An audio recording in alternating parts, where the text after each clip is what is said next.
আমার বন্ধুগণ, আমরা মুসলমান হওয়ার পরও আমরা কোরআন পড়তে পারি না, কোরআন শুদ্ধ করে পড়তে পারি না। আমাদের মতো কপাল পোড়া হতভাগা আর কেউ হতে পারে না। কেননা আমরা মুসলমান হওয়ার পরও যদি কোরআন না পড়তে পারি তাহলে কেমন হয় না? এজন্যই অনেকেই কোরআন শরীফ তালাওয়াত করেন, যে কোরআন শুদ্ধ করে পড়ার জন্য বলেছেন অরাত্তিলিল কোরআন তারতিলা, তাসবিহ সহকারে স্পষ্টভাবে কোরআন শরীফ তালাওয়াত করো।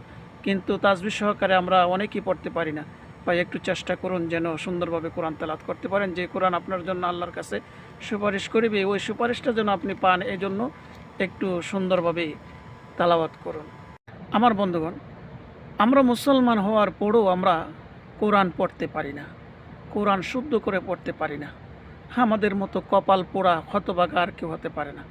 কেননা আমরা মুসলমান হওয়ার পরও যদি কোরআন না পড়তে পারি তাহলে কেমন হয় না? এজন্যই অনেকেই কোরআন শরীফ তালাওয়াত করেন, যে কোরআন শুদ্ধ করে পড়ার জন্য বলেছেন অরাত্তিলিল কোরআন তারতিলা, তাসবিহ সহকারে স্পষ্টভাবে কোরআন শরীফ তালাওয়াত করো। কিন্তু তাসবিহ সহকারে আমরা অনেকেই পড়তে পারি না।